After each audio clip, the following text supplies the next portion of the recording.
And Isn't that everybody put your I have Bitcoin no address problems with in Bitcoin, person in real the life, but in signature of the VR it's Bitcoin kind of like, platform, and then you the get like loads of mimicry is money off, from everybody? and Is that how it works? it's just weird. It kind of Well, there was fucks one my point brain a a few little years bit. ago where every You address don't get that the ever been nuance used of was getting people's spammed. expressions as much. Yeah. Before we Yeah, had I know. grants and we had Bitcoin Talk signatures. I haven't if tried I'm- it on Bitcoin, though. I should try that one day.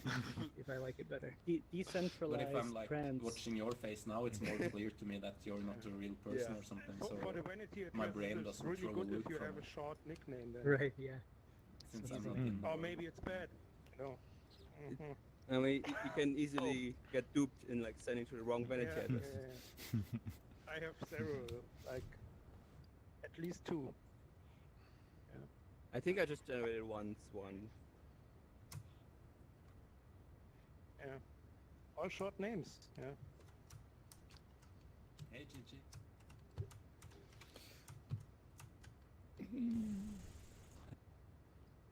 Hello. Oh. Yeah, that's. So how you The doing? room is Felix? lopsided. Everybody's over here. Doing okay. How are you doing? I'm good. I'm just so impressed by your avatar. It looks so much like you. It's incredible. Is it? Your voice I can is see myself. really. But it's a little bit crazy. Simpson-like, so. I'm not even sure what to say. I have a yellow face. Yeah. I don't know. Oops. Okay. Should I go with blue or this guy's blue? So I sent you Blue or the jaundice? Yeah. That's your tweet on Telegram if you Whatever want to read fits it, you, Felix. and we can start. Walk me to the- Yeah. I can wear every color. Have you guys seen the blue people of Kentucky? The Kentucky blue people? Kentucky Fried Google it. Chicken? No, Kentucky blue people. Look it up when you have a chance. There are people in Kentucky that actually have blue skin, almost Blue exactly blue that shade skin? of blue. Yeah, it's Yeah. incredible. What? In Europe, they said like the royal people, they have blue blood. No, so isn't that like why they're blue? Tony, you know some royal It's, people, How's the? Has there been Don't you? Full House almost every Me? time the last? no?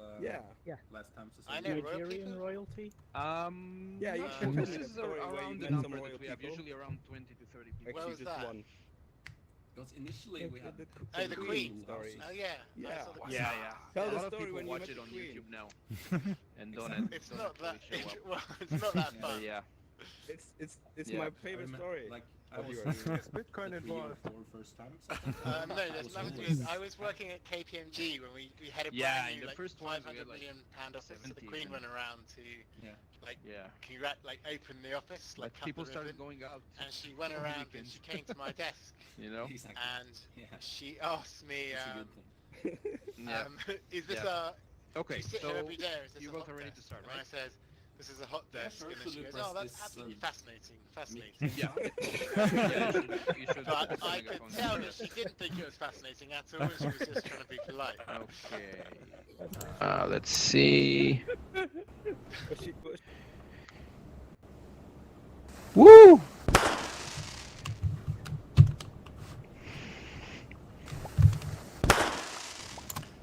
Time to start. Okay, great. Here's a ball. So, welcome to Reckless VR. And I'm Udi Wertheimer, in case you don't recognize me because of the new avatars or just because you don't know what I look like in VR. It's great to see all of you. We do it every weekend, of course. If this is the first time that you're seeing this, then you should know there are 3 ways that you can follow us and get notified about the new or the upcoming events. So you can join Reckless VR on Telegram. You can sign up with your email address on recklessvr.com and get invites straight to your mailbox. Or you can follow reckless_VR on Twitter. And you can also subscribe to Reckless VR on YouTube. So tons of ways to follow us. If you're watching this on YouTube right now, then hit subscribe and hit the notification bell. It's a thing on YouTube. You hit the notification bell and then they let you know whenever there's a new video. It's amazing. So do that. And yeah, for those of us who are with us in here in the room, then you should know that there's this streaming camera behind you. You can wave if you want. Just know that everything that happens here is recorded, so be aware of that. Yeah, yeah, try not to move around too much because it can be a bit distracting. So try to stay in your place. And today we're joined by Hodlonaut and Katya, also known as the Taco Power Couple. It's a name that I made up, but I like it.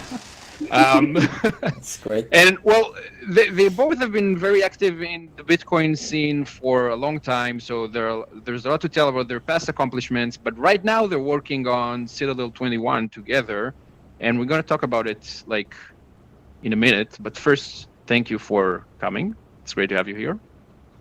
Hodlonaut was actually here since the very first meetups, so that's cool. You remember the first one when we tried to find a room in VR chat and it was a bit challenging. Yeah. Good times. Yeah, good times. Really cool that you kept this thing going, and it seems like it's become pretty professional and smooth, and you had a lot of really cool guests on. Thank you. Yes, especially today. Yes, I know. Yeah, don't flatter yourselves too much. We're just starting, but yes. So before we actually get to Bitcoin stuff, I don't know. I one of the things that I like about those VR meetups is that it's a chance for all of us to meet, even though it's pretty difficult to meet these days, especially when we're all international from multiple places.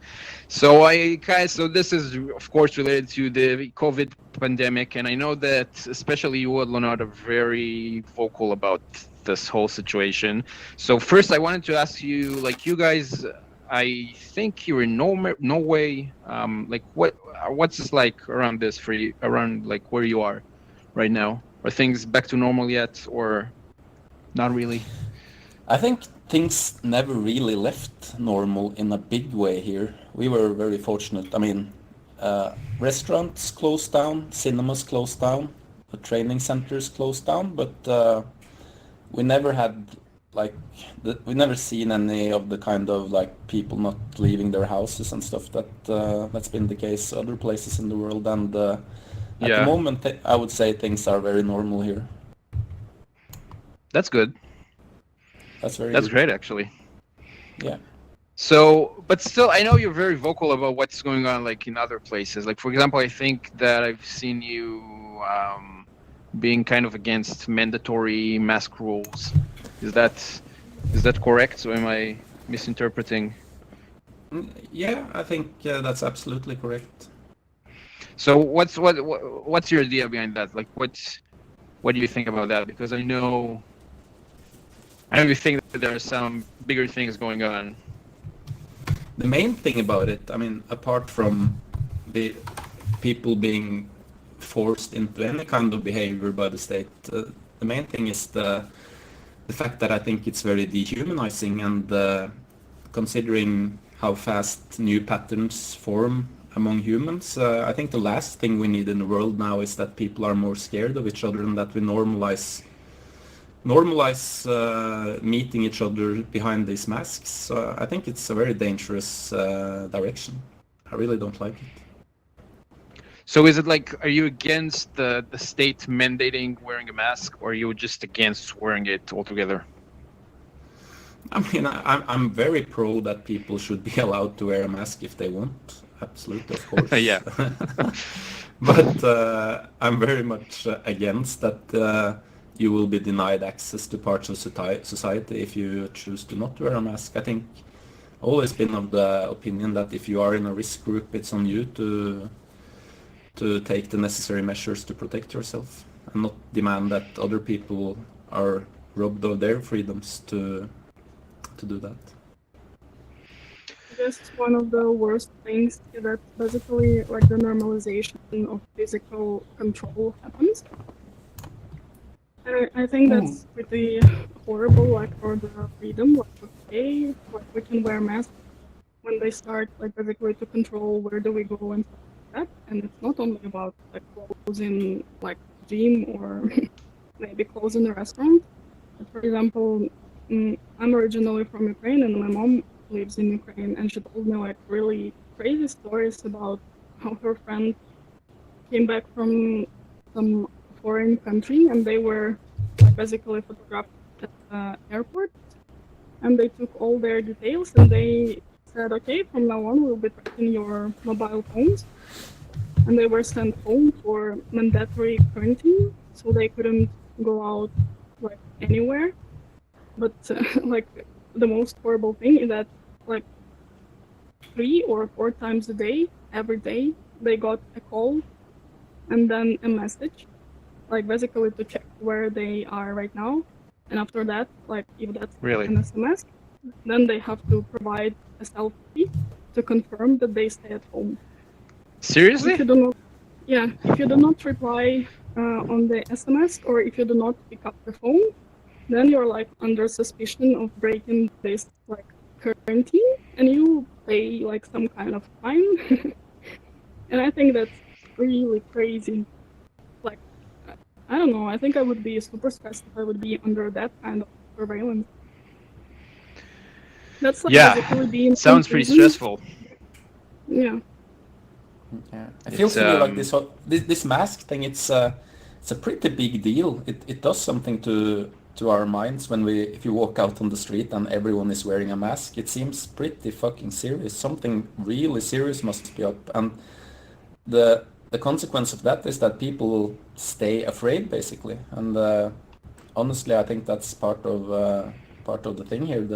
Like to have some kind of visible terror going on.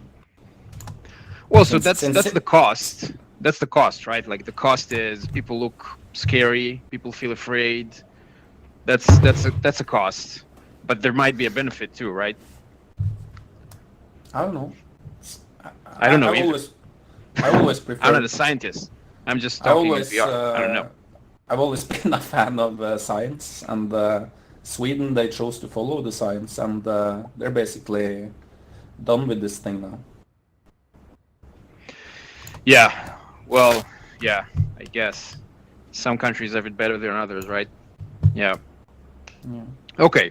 I'm just interested in the different views that people have about this. I don't necessarily have anything smart to say about it, but to me at least it's interesting to see how different people, especially in the Bitcoin space, kind of approach this, because there are very varying ideas about this. But I'll move on. So 2 questions. One, I said that you're the taco power couple, but what's with the tacos? What's the taco thing? You keep talking about tacos. Why? Tacos. It all started back when like the meat craze started on Bitcoin Twitter, and like the hottest thing was the carnivore stuff. Yeah, the hottest thing was to be a total carnivore and a total maximalist, and you were like totally on the inside. And that was I love meat, and I eat a shitload of meat, but I think a lot of people took it a little bit too serious. So the taco thing started with, it was Pirate Beach Bum on Twitter who started it, and me and him, we kind of made it it turned into this thing that kind of poke fun at people who took them a little bit too serious, and like we had this Bitcoin taco carnivore maximalism thing going on. So it was basically just a light-hearted, fun, humoristic thing, which also, the pleb thing, it went hand in hand with basically not being the typical, not trying to be an influencer and not taking yourself too seriously, and basically keeping it real, I think. I see. So you don't actually eat tacos a lot? Yeah, we eat a lot of tacos. You do? You do? Yeah. Okay. Yeah, that too. I can only add that I had my first taco with Hodlonaut. First what? Yeah. First taco in my life. Ah. Congrats. Yeah. Thanks. Congrats. So what? I'll come back later to like weird Bitcoin community things, like how people think that you have to only eat meat if you want to be a Bitcoiner. I'll come back to that because it's an interesting topic. But before I jump into like Serial 21 and stuff, I want you to tell me how you two met. Do it. You can explain this. I'll throw some hearts. I can explain that part of it. We met in Twitter, like a few years ago. I guess back then we were like really even super small accounts. And I was going to Baltic Honey Badger and I tweeted out something like, if anyone is going besides me, and Hodlonaut just jumped into my DM. And, That's yeah, great. and that's basically how we met. We met the first time in Riga, the Baltic Honey Badger. Yeah, and like basically we met, and after that we didn't talk much, I guess. And there was like a long period of no communication. And then I remember I just wanted to write something to Hodlonaut, but then I noticed that his account was suspended, or you actually deactivated it. And yeah, was all because of the Craig Wright news. So there was actually no way to contact him, and I just wanted to know like how he's doing. Yeah, and then we didn't have any contact until we met again in Berlin at the Lightning conference, and that was completely random because we didn't plan it. And when I was going there, I didn't even know that he will be going. So it was like nice to meet you there. Yeah, it was very nice. You were very quiet, Hodlonaut, throughout the entire story. You didn't say anything, I noticed. I mean, I think she did a good job. She did a great job. But yeah, she did a great job. But then we met in Berlin, and actually we hung out for a whole day, going to museums and stuff, and it was just very friendly. I mean, nothing romantic had happened, but then you joined us, Udi, and that's then when I showed up. Things started. Then I showed up immediately. Immediately as I showed up, things started. Yeah. Things started happening. Like that's what happens when I show up in places. That's great. I was like, when he's going home. Okay, that's enough of this story. I think we've heard enough. Take a basketball. That's enough. Okay, next question. Flo, great story. Next question, though. Okay, so look, we have Citadel 21. This is the logo. It's a great logo, and I want you to tell me first of all what it is. Just what is Citadel 21? Because we keep hearing about it.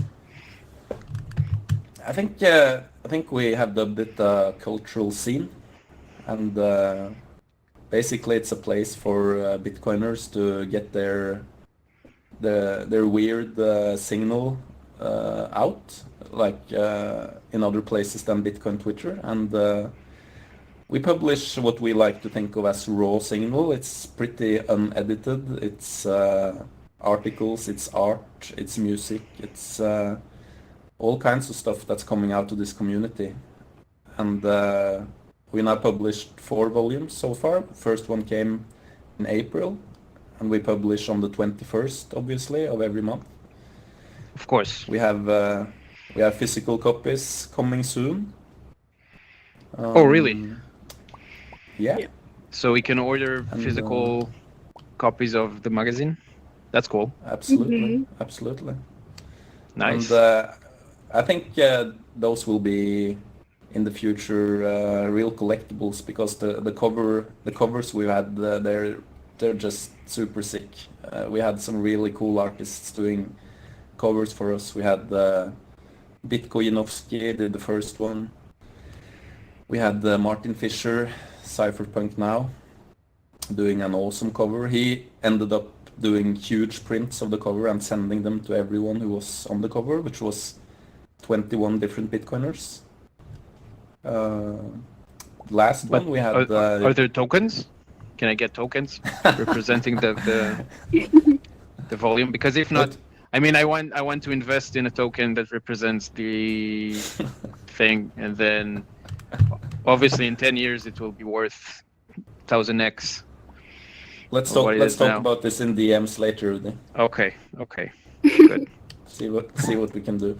Let's see which cover am I forgetting? We had Ryr Artist in the latest one. Which one am I forgetting, Katja? Vito, Martin, Dean. Of course. I don't know if you've seen our comic that we publish, made by Dim Cyan, Bultardia. Have you read that, Udi? Yeah, I think so. Yes, it sounds familiar. Yeah. Great name, great comic, and great artist. So it's mostly like text and art, right? Yeah. Well, it can be anything. So far. Yeah, so It far can be mostly. Can be like, anything. But in general, it can be anything. Like we don't have any restrictions, like to the format. So like if anyone has like a verse or maybe a poem about Bitcoin they would like to publish, I mean we're super up for it. It can be like a drawing. Like basically, we were thinking even if that would be like some ASCIA art, then we would accept it as well, as long as it's about Bitcoin. So As I long guess as it's cool and about yeah, Bitcoin. and as long as it's cool. So basically, Yeah. those are the only things that matter. Yeah. So So what it- anyone listening or watching, you can totally get in touch with us if you have something you want to see published. We will be really happy to look at it and publish it if we think it's cool. So what if Vitalik Buterin wants to publish a Bitcoin piece on Citadel.1? Will you let him? I don't think Vitalik will make anything cool.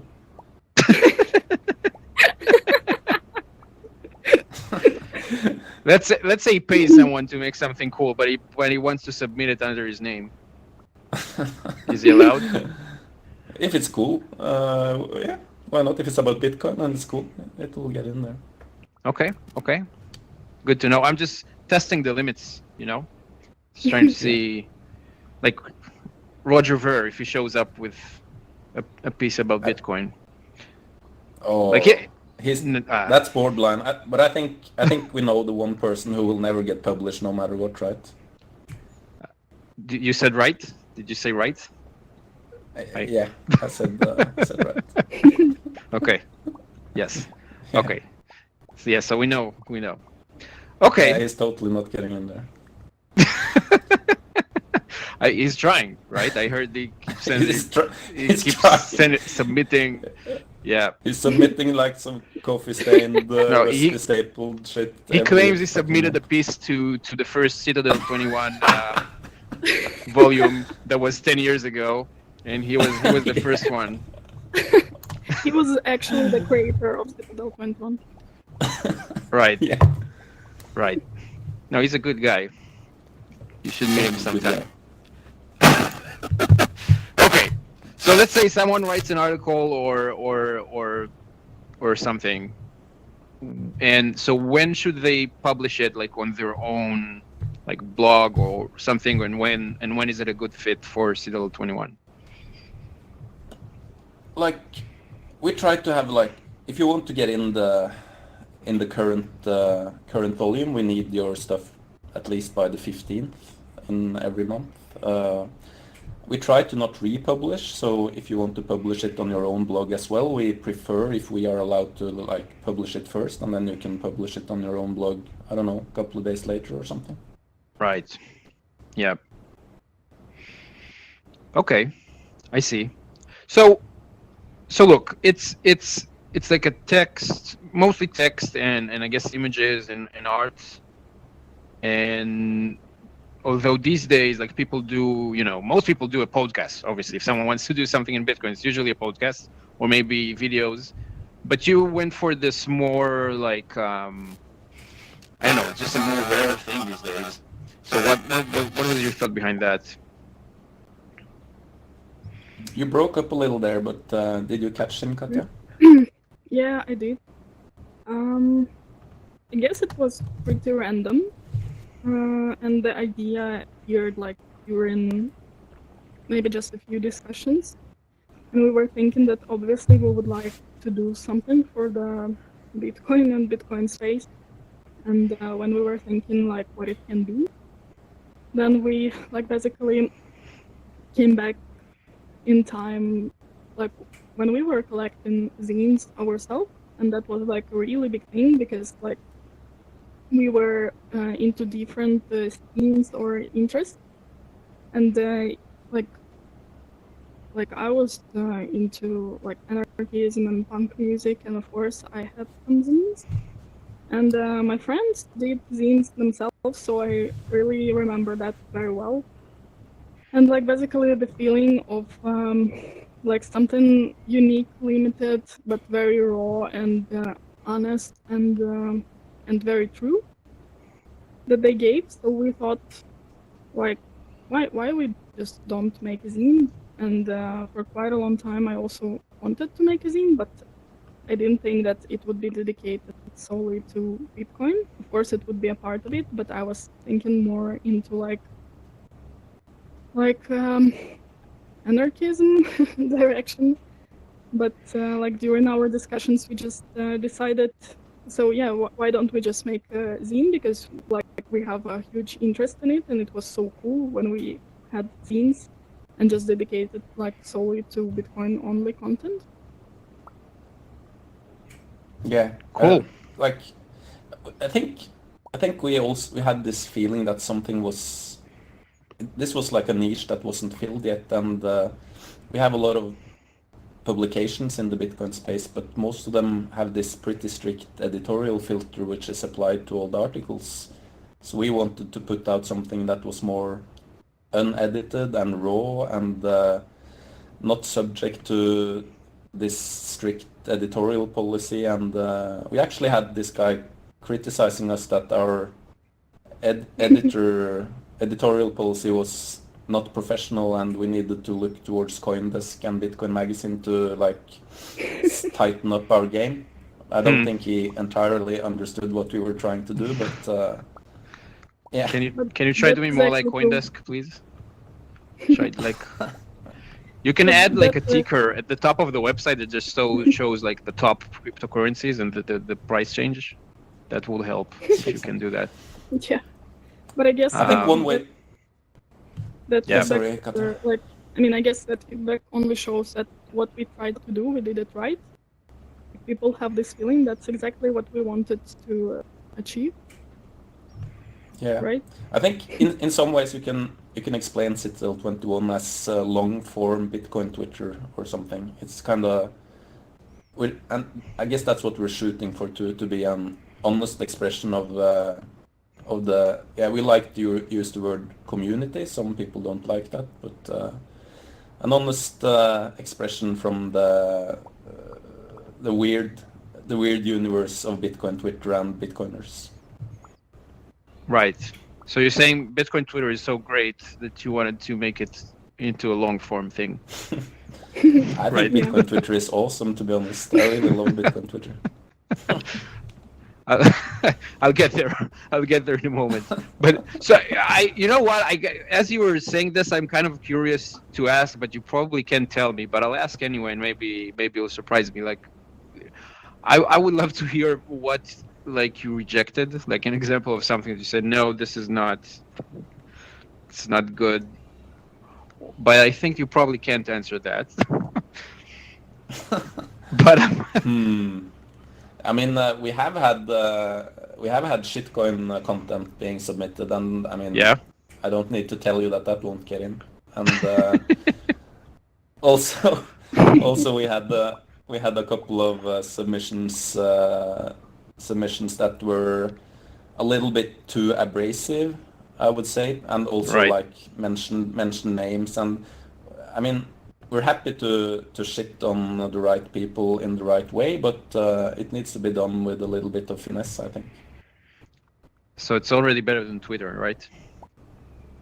Yeah, maybe. I don't know.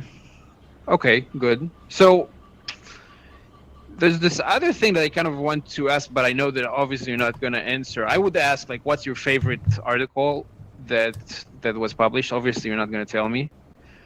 But maybe tell me. Bitcoinkatia wrote an article, and that's my official answer. Okay.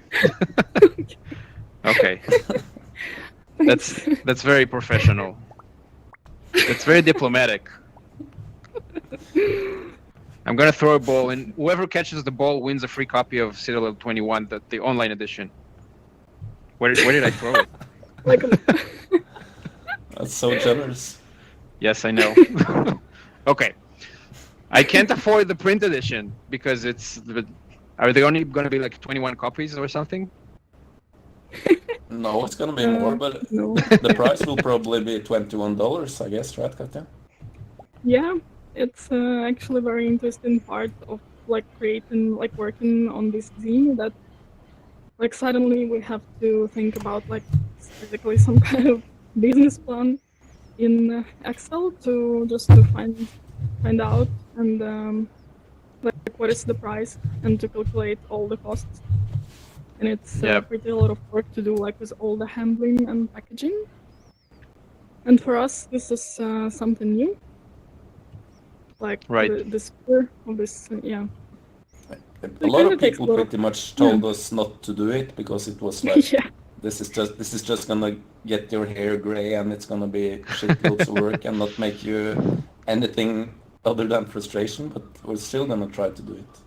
Yeah, I mean, When like there was a feedback that economically, that it will not worse the effort, but we don't really care about that. We got so many people that who want to have the physical copy, and we want it themselves, so we're like willing to take the risk and to have a few gray hairs Yeah. just to make it real. Well, gray hairs can look good. It depends on depends on the Yeah. person, but they can look good. So okay, so when can we expect that? Like when can we expect the first print edition? Do you have a date? I think September is maybe realistic, that Yeah. around there. I'm writing this down, and I'm gonna shame you if it's not ready. Just so you know. That's a deal.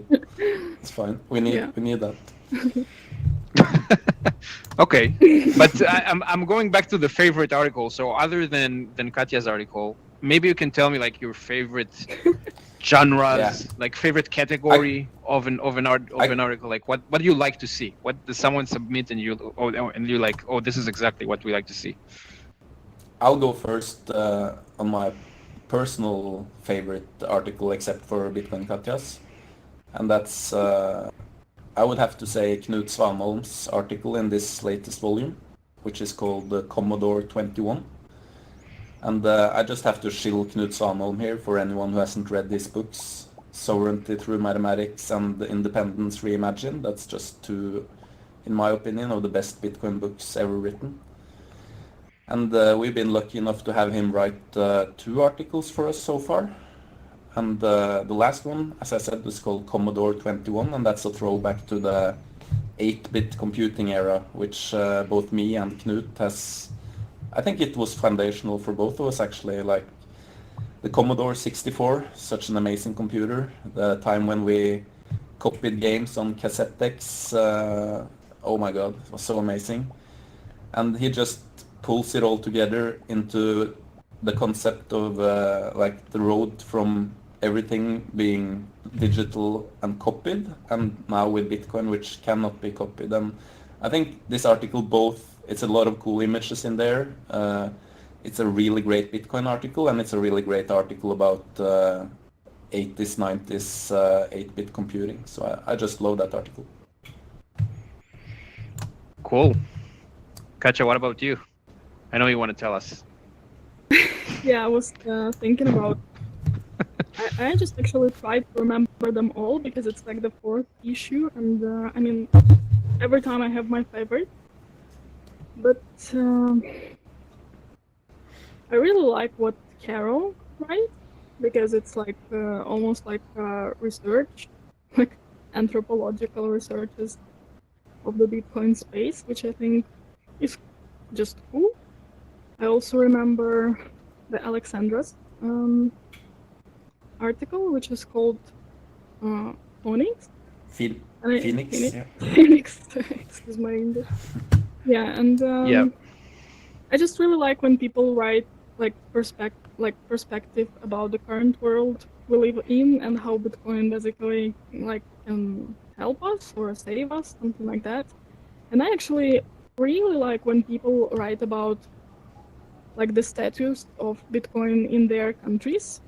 Like, for example, there was an article by Technics about Bitcoin in Iran, which I think was really like a short article, yeah, but it's like so amazing to read because like we all live in different countries and we have like different economic situations there, but it's really good to have some perspective, and I think that only like strengthens positions of like maybe not positions, but the phenomenon of Bitcoin when people from those countries like tell us how it is and how it helps them. And the same by Javier from he's from Brazil or Venezuela. Venezuela. Yeah, from Venezuela. That was also really cool to read, and from the latest edition, I guess maybe Bitcoin and martial arts. That I guess that's just the top of mind. I really like when people mix Bitcoin and like other topics and like try to get some parallels or develop some theories like on the edge of different spheres or like sciences. Yeah. I think that's cool. Yeah, that's really cool. The martial art article was about Brazilian jiu-jitsu and Bitcoin. This dude is Crumby. He's really into Brazilian jiu-jitsu and Bitcoin, and he made an article about how they overlap in that they're both basically martial arts in their different ways and how they drive personal growth. So Bitcoin is martial art. Yep. Sounds like I need to read it to understand. But yes. Yeah. Interesting. Cool. Okay, so I'm gonna switch it up a bit to like Bitcoin community stuff because you guys said that you like the Bitcoin community, whatever it is. And before I ask what it is, I want to so Hodlonaut, you started like that was a while ago, but the famous Lightning Trust Chain. Was that the name? Lightning Trust Chain, right? That's what it was called? Yeah. I mean, this was it just happened, right? So it never had an official name-giving ceremony, but I think LN Trust Chain ended up being the hashtag. Yeah. And then it became pretty big, like Jack Dorsey had it for a while, and other amazing figures like Justin Sun from Tron, which I know that you love, and other people that I can't remember now. Love that guy. Yeah. He held it for a long time, right? He stuck to it. Oh my god. Yeah, that because he had to figure it out. The torch was so shit-stained for like 5 passes afterwards.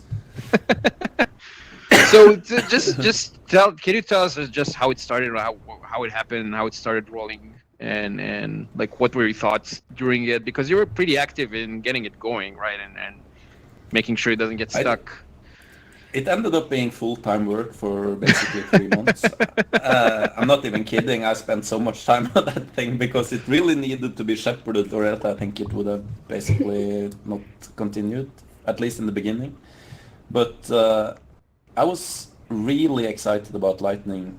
I still am, but I just made my own Raspberry Blitz Lightning node, and I was really deep into Lightning, and I was so enthusiastic, so I wanted to make Lightning transactions with people. So I was basically trying to make up shit on Twitter to have an excuse to do Lightning transactions, and and suddenly I basically just this random idea. Never expected it to amount to much. What if I make a tweet where I say I send this amount, basically a chain letter that, and everyone adds, I sent 100k sats and ask people to add 10k sats and pass it forward.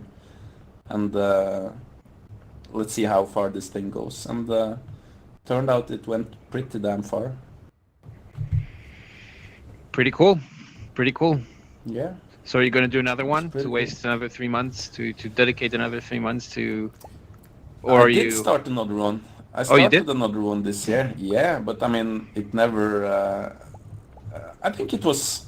I wouldn't call it a mistake, but I think I should have left it with the first one, to be honest, because this one, it just got stolen all the time, and it was just a lot of drama basically, and Oh right, I think people it stole lasted. it. Yeah, I remember Yeah, that. well, How much it money did was actually go. Like when it got stolen, it? Yeah. the first one got stolen. The first time it got stolen, it was like $10, I think, Hmm. and then it got stolen again at probably $100 or something. Well, $100 is, it's a nice chunk of change there. Yeah, but at that time it was like also complete suicide of your Twitter account to do it. So So I guess it was like small unknown accounts.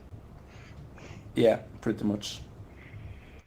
Okay, cool. No, but it's cool that you did it. I mean, it became like a huge thing. And then after that, like Jack Dorsey suddenly became a lot more publicly involved than he was before. It seems to be like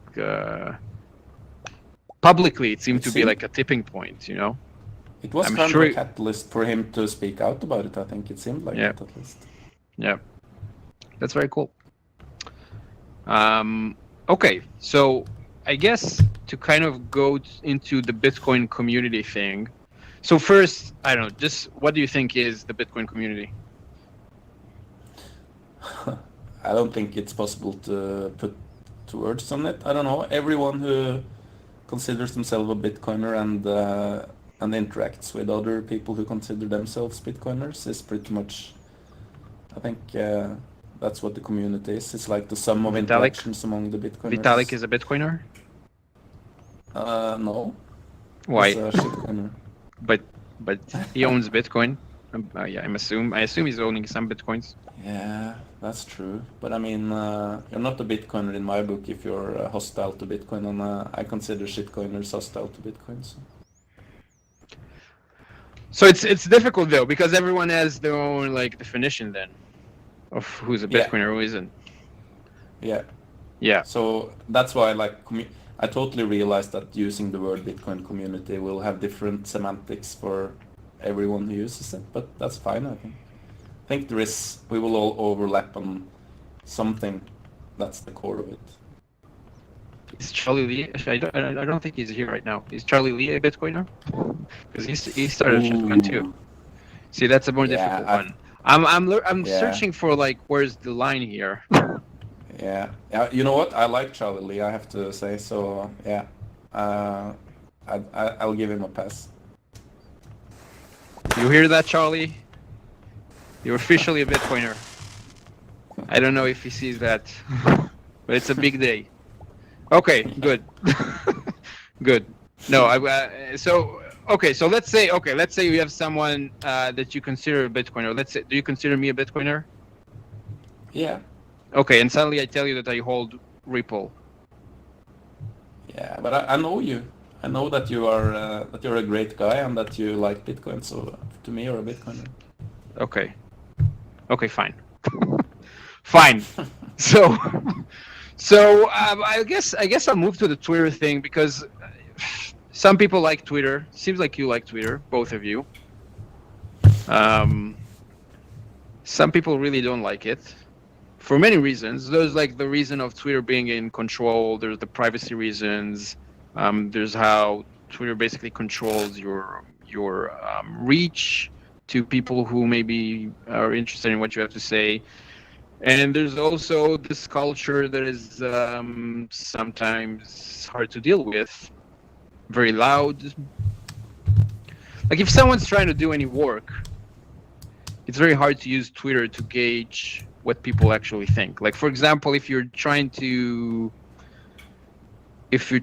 do, I guess, open source work on some Bitcoin related projects and you're looking at what people are saying on Twitter about whatever it is that you're currently working on, it's very hard to actually get any serious, I don't know, feeling about it, anything really, because it's mostly just people getting mad at each other most of the time. So like what is it good for in your opinion? You want me to answer? You can answer together at the same time and we'll see No, you. 1, 2. I don't know. No, what was the question? What I think is good about Bitcoin Twitter? Yeah, because I can give you a lot of things that it's not good for. But what do you think that it is good for? Making friends. Making friends. That's a good point. It's really good for making friends. It's really good for... and enemies, too. For making enemies, it's really good for that. It's really good for getting blocked and unfollowed. I know a guy that got sued by a billionaire, by the inventor of Bitcoin after a tweet. Really? I know a guy. That's crazy. So you can make friends, and you can also make enemies. You can make both. Yeah, I don't. It's some kind of.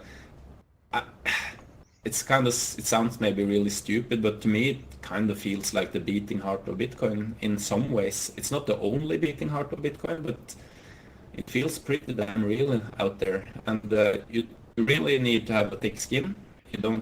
You can't get your you can't be the person who gets your feelings hurt if someone disagrees with you or doesn't like what you say. But I think it's a great source to basically get the pulse of Bitcoin and find out what's happening in this space. It's not a good space to debate the finer nuances of technical solutions, for sure. But it's a good place to find out what's happening, I think. It does exclude a lot of people, though. Like, just so for many reasons. One is, like you say, you need to have like a thick skin. So a lot of people who are interested in Bitcoin don't necessarily want to, get shit from other people on Twitter, so they just don't do it. And then if you think of this as checking the pulse of Bitcoiners, then you have those entire categories of people who just aren't there because maybe they don't want to share things publicly, maybe they just don't want to fight with people, maybe they're not in Western countries, maybe they're like in Asian countries and they're less represented on Twitter. So there's like maybe they just don't want to do anything publicly. So you're obviously missing a lot if you're just looking at Twitter and taking the pulse, so to speak. But I totally don't agree with that Twitter is first and foremost, Bitcoin Twitter is first and foremost a hostile and toxic place. I think it's just as much a friendly and helpful place. And I think that was maybe the coolest takeaway of the Lightning Torch, that we really got all those qualities to the forefront. So many examples of people just spending a lot of time helping each other get their Lightning nodes up, and all the enthusiasm and just friendly people. I see in my experiences, I see way more friendly people than people shitting on each other on Twitter. But I think basically if you stay away from the hardware wallet and the CoinJoin madness, then you're CoinJoin wars. Yes. CoinJoin wars. It's funny. There are a lot of CoinJoin wars. Oh yeah. Okay. Katya, anything you want to add to that? I see you dancing, so you seem to be. Yeah. You seem to be accepting. I mean, I just completely agree. I think, and how it worked personally for me, that Twitter is the best for making friends and probably like hearing different opinions and like getting knowledge, because like most of the knowledge I got about Bitcoin, I think actually came from Twitter, like back then. And I'm a little bit sad that I didn't join Bitcoin Twitter earlier, despite I had an account like for ages on Twitter, but somehow I just didn't discover it there. Yes, so Yeah. I see. Okay, so there's this one thing I wanted to ask you about. Like recently, like people started talking about how to bring or how to appeal in the way that you communicate, how to appeal to larger mainstream audiences, because a lot of our current podcasts and a lot of Twitter accounts and like I guess in a way Citadel 21 too are kind of appealing to the existing Bitcoin community and people who are already, they're already there.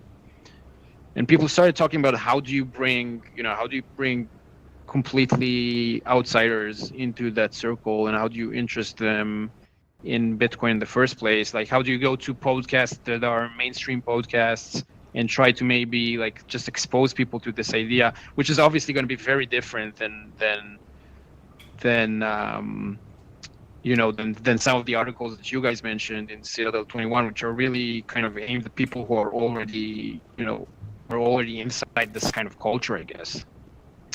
So how do you see that? Do you think that's something that is useful, possible, interesting? Is that something you're thinking about with Citadel 21, or are you more interested in focusing on like this current direction? I guess I can answer like into part first. I totally believe this is possible, and just because of my marketing background, I was exposed to different kinds of like researches about people and their perception and opinion about like the money and fiat system, and like what the banks represent today and how they operate and stuff like that. And just for instance, like the latest research I remember, it was dated like the end of 2018, and like people around the world took this survey, and they actually like 30% of that people who belonged to like millennial group, they believed back then that Bitcoin, or as it was in survey, like other cryptocurrency will overtake the fiat money. And I think that's pretty interesting, and that's quite a big number. Like speaking of like just the cryptocurrency sphere back then, like how many people were there and how many it has now. And like so many people were also mad at banks, like 70% of respondents didn't understand like why they have to have a bank account and like just pay basically for nothing. So I guess that's also like a positive trend for Bitcoin. And in general, just from the marketing perspective, it's totally possible if we talk about like the needs and the tensions that people have, like that usually how like marketing communication works, that like person or like the target audience has a tension that you try to solve, and then you find some kind of insight inside that tension that will help you like solve their problem. And again, coming back to that survey, it was really interesting to read that so many people are like worried about the current economic situation in the world, about the recession, like the future of their kids. So I guess like if we understand like the problems of the like how we call them no coiners, or people who do not consider Bitcoin, but we already know that they have those problems, they just don't know about the alternatives and they don't know about the solution. So I think it's all about like the proper communication and proper wording, and because Bitcoin has all the solution to their problems, so I guess totally possible. And speaking about Citadel, we were thinking that in the future, like Citadel, like of course people who will look or search for something about Bitcoin, probably they will get into the pages of Citadel, and I guess maybe like seeing that Bitcoin is not only like the investment or some kind of trading asset as it is for many of no coiners, but it's also like a culture, really cool people. Then I guess it will bring more to the table when you understand that this is not like this is not a speculative thing for your purposes if you're not like a trader, right? You want like something Interesting. solid.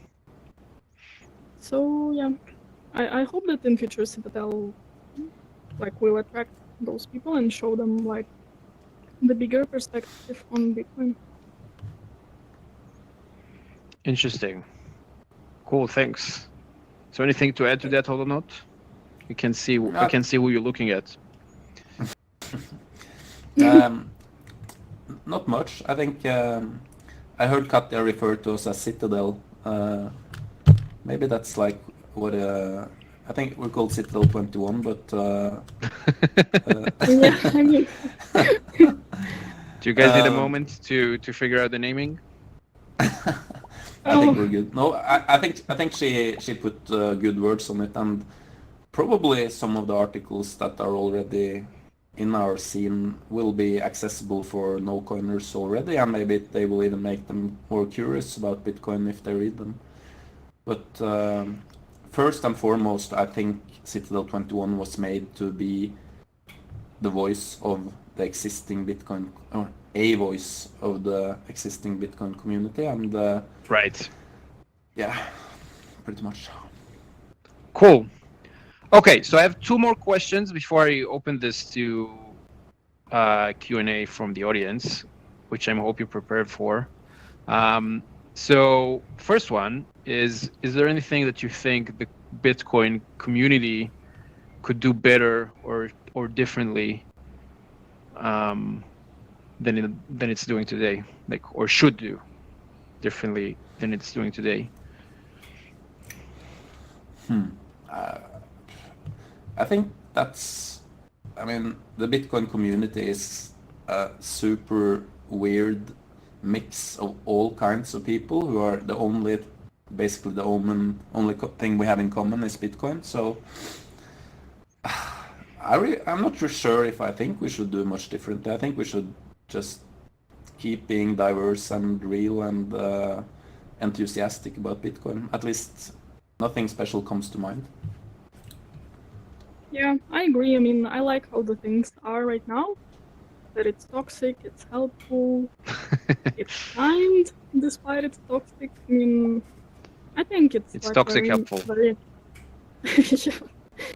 I would say it's very natural, and as Hodlonaut said, that so many different people, and that's cool. Like, you can meet, like today, you can meet pretty much anyone, and to hear their stories. So I guess we're fine. Okay. I'm supposed to be objective and not say my opinion, so I won't say anything, but thank you. I'm an objective interviewer, very professional. I'm a journalist. So last question. Last question is, do you think Craig Wright invented Bitcoin on his own, or did other people help him? What do you say, Katja? What's your take on this? Yeah, I think definitely there were other people involved, and he was not one of them. Okay.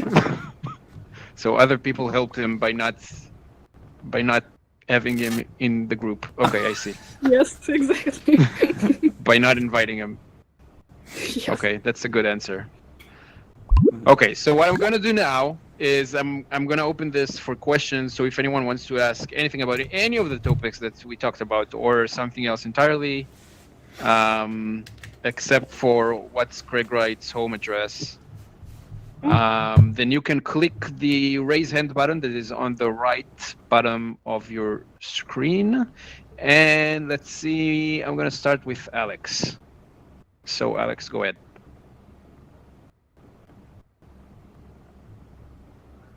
Did not work. I'll try again. Hey, can you hear me over here? Yep. Yeah, thanks for the talk. This was really cool to see you guys talking here. By the way, Hodlonaut, this is raw. Regarding your comment with Twitter, I think that's very true. If you know how to use Twitter, you can find some heartwarming examples, and it's really cool, and people are helping each other. It's very altruistic. But I also think that the way Twitter is structured is it's a very low bandwidth way of interacting, right? You're limited, and it's also text.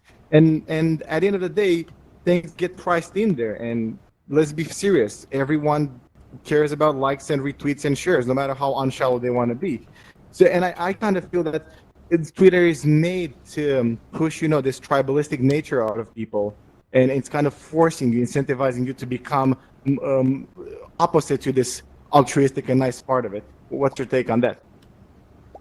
I think you are definitely touching on something very true there. So I think to avoid that, I think Twitter will require quite a lot of character out of you to not fall for those incentives. Like, if your main incentive is to be true to your character and true to your opinions, then you're gonna be good. But if you like fall prey for the tribalistic siren call of Twitter for the likes and the retweets and the followers, then you're in trouble.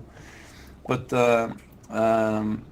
yeah, nice to see you here, Ro, by the way. And I have to, on that note, say that Twitter is really cool for a lot of things, but it's as he says, as Alex says, it's low bandwidth. And I have to recommend the Mumble channel, the voice channel that that's called Bitcoin Enemies. That's been recently made. It's a great place to drop by for like more long form. Bitcoinenemies.com. Don't forget the link. Hell yeah!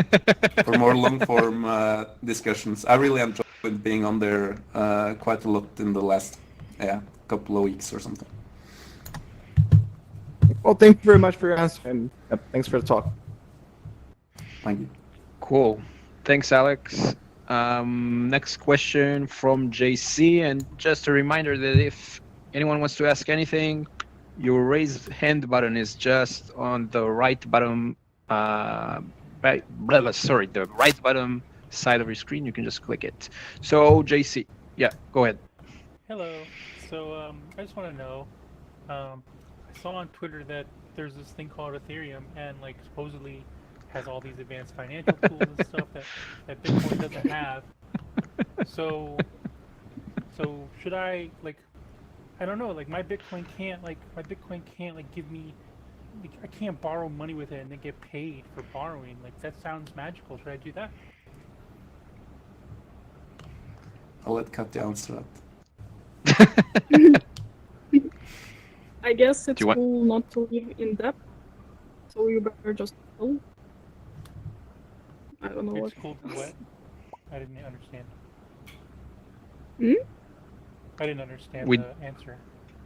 Yeah, I mean, if you want to borrow money, I think it's just cool not to live in debt. So it's better not to borrow money. But you get paid to borrow. It's like magic. It's like I see it on their Twitter. Give them money to give you more money back. Like, I don't know, man. Let's try it. Yeah, I mean, really not excited about that stuff. Like, just thinking about how it works. What he's asking, is he a Bitcoiner or no? I don't know. JC, I think you're not a Bitcoiner anymore. But I just want to know. Oh, I got snowballed. I think you should stay away from it, to be honest. Okay. So no Ethereum. Thanks, JC. Okay, I think. Whoops, sorry. If you, I muted you by accident. If you want to continue, you can raise your hand again, and I'll let you speak. Actually, I can probably unmute everyone at this point, but let's. We have one more from Gigi. So go ahead, Gigi. Hey, can you hear me? Problems before. Your voice is kind of weird. Yeah, I tried to talk to Gigi before this started, and his voice was completely, his audio was broken, unfortunately. Sorry. He sounds very tired. He sounds very sleepy. Sounds like he did some very interesting psychedelics. Yes, true. Maybe he did, and forgot. Oh, actually, apparently people aren't muted anymore. So if you want, you can actually unmute yourself and speak. But I'm gonna wrap this up because there are no more questions. I think. Let's see. Yeah, no more questions. Yeah. Okay. So thank you for showing up. This was great. Thank you for your Bitcoin community input and for telling us about Citadel 21. I'm convinced.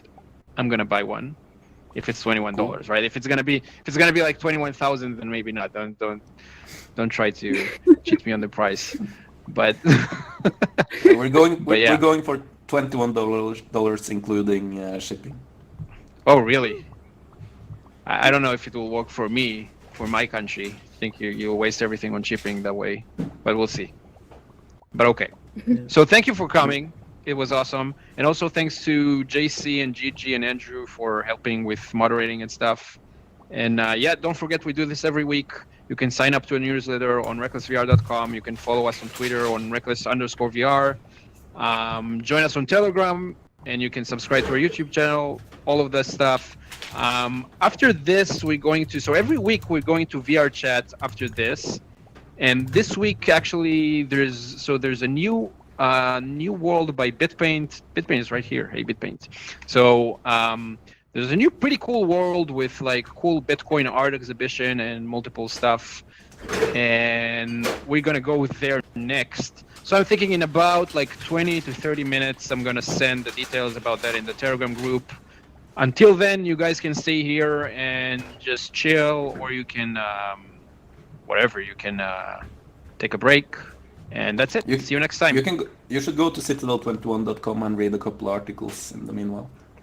Oh yeah, true. True. If there's anything else you want to shill, then this is the time. But yeah. So thanks, guys. This was cool. Yeah. Thank you. Yeah, I was muted. Sorry. Thanks for the Hey. I sent you a DM on Telegram. Oh yeah. High five. Oh okay. He's in the back, I think. Does it work? No, I just don't check it very often, but yeah, I'll check it now. Okay, I'll go. You can't. No.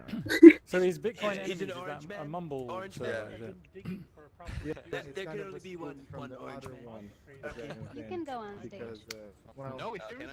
Because what? Multiple reasons. Oh yeah. Things got Is there? a bit heated there. Things get a bit heated. Yeah, they tend to get a bit heated in Bitcoin.